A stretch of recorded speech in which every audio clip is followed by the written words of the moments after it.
अब हम question number 4 करेंगे। Record the following transaction in the books of Raj and company Delhi. ऊपर लिखोगे in the books of Raj company and Delhi. इसमें GST का रेट 18% है, ये टोटल होता है। अगर सीजीएसटी एसजीएसटी आएगा तो दोनों में 9% आएगा। हमें जरा एंट्री पास करनी है 2019 Feb 1। Purchase goods worth ₹50,000 from measures Goyal agencies Delhi. Delhi का रहने वाला है, दिल्ली ही बेच रहा है, तो सीजीएसटी और एसजीएसटी आएगा। तो परचेज कर रहे हैं गुड्स, परचेजेस अकाउंट डेबिट, और क्योंकि परचेज कर रहे हैं तो जीएसटी पे किया गया होगा, यानी input GST CGST account debit, input SGST account debit.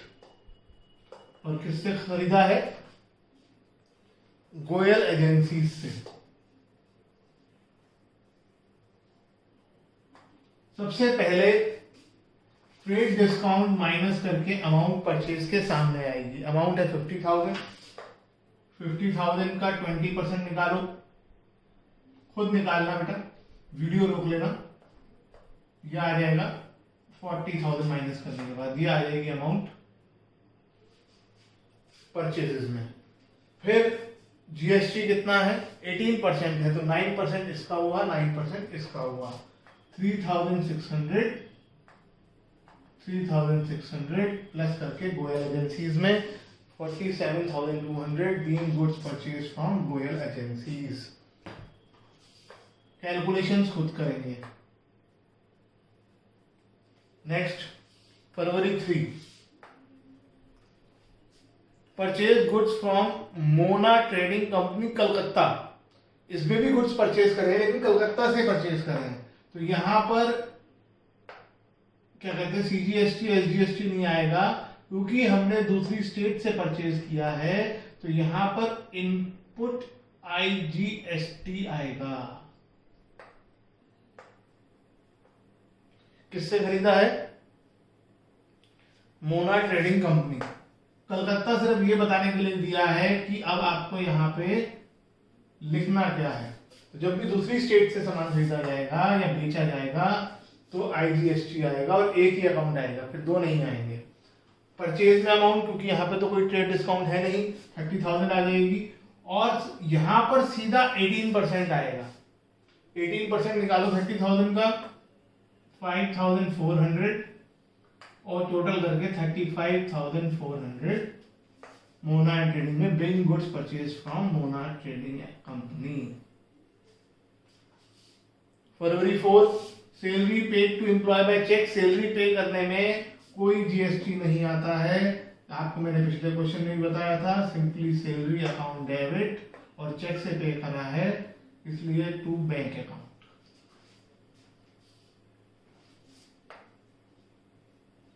being salary paid by check, being salary paid by check। फिर टेलीफोन बिल पे करा है, जिसमें 18% जीएसटी भी है। टेलीफोन चार्जेस या bill account debit, telephone bill अजीब सा वर्ड है, टेलीफोन चार्जेस अकाउंट डेबिट। और इनपुट सीजीएसटी, क्योंकि ये नहीं बताया कहां पर है, तो फिर सेम स्टेट होगा। Input SGST account debit to, कैसे पे किया है? चेक से।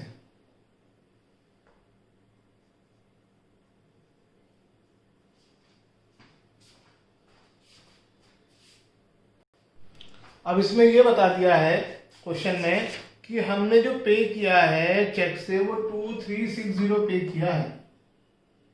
अगर आप सेंटेंस ध्यान से पढ़ें तो ये इंक्लूडिंग जीएसटी है, इसमें जीएसटी जुड़ा हुआ है। तो अब जीएसटी कैसे निकालेंगे, यानी टेलीफोन चार्जेस कैसे निकालेंगे? जीएसटी तो हमें, अब इसमें जीएसटी जुड़ा हुआ है, तो कितना जुड़ा हुआ है? 18% जुड़ा हुआ है। किसी चीज में 18% जोड़ दोगे तो वो 118 हो जाएगा। तो अगर आपको क्या निकालना है? 9%। तो नॉर्मली हम लिखते थे 9/100 जब हमें टेलीफोन चार्जेस की अमाउंट पता होती थी। अब हम लिखेंगे 9/118। 118 क्यों? क्योंकि ये 18% ज़्यादा है। मैथमेटिक्स है, इसे कैलकुलेट करें, यह आ जाएगा 180, ये भी 180 हो जाएगा, दोनों में एक जैसा आएगा, और इनको बैलेंस करके 2000 यहाँ पर आ जाएगा। आप कैलकुलेट करना चाहे तो कैलकुलेट कर सकते हैं, इसका 9% 180 होगा। तो ये जब आपको इंक्लूडिंग जीएसटी दे रखा होगा तो इस तरीके से कैलकुलेट होगा। बीइंग एक्स मान के भी कर सकते हैं कि टेलीफोन चार्जेस एक्स है, X plus 18% of X equal to 2360। ये भी एक तरीका है, इससे एक्स यानी टेलीफोन चार्जेस आ जाएंगे और उसके बाद आप इसे सॉल्व करोगे, उसके बाद 99% निकाल के लिख दोगे। ये चॉइस आपकी है कि एक्स मान के करना चाहते हैं या कैसे करना चाहते हैं, जिसमें आप कंफर्टेबल हो। Being telephone charges paid.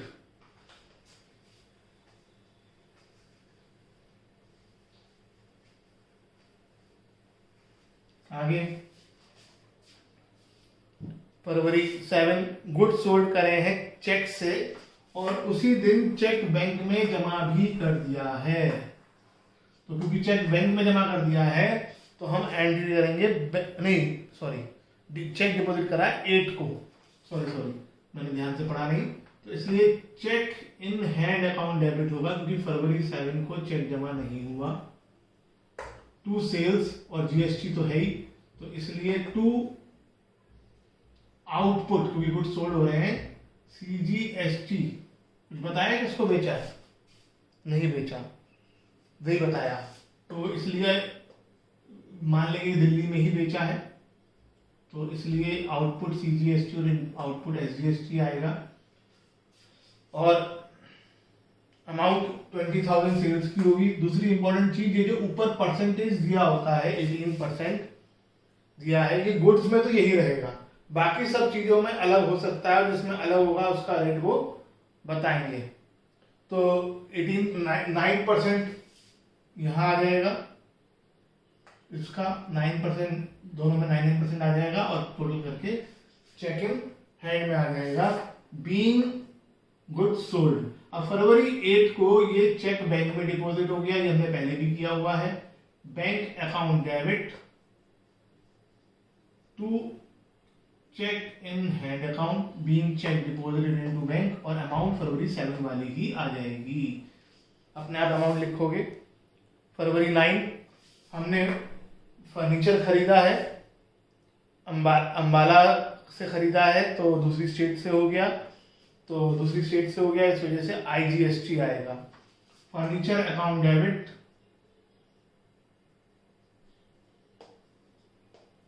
Input IGST account debit to Goyal furniture. अब इसमें इनको जीएसटी का रेट देना चाहिए था, क्योंकि जरूरी नहीं कि फर्नीचर पे वही जीएसटी का रेट लग रहा हो जो हमारे में लग रहा है, तो इस वजह से नहीं दिया है, तो हम मानते चलेंगे सेम है।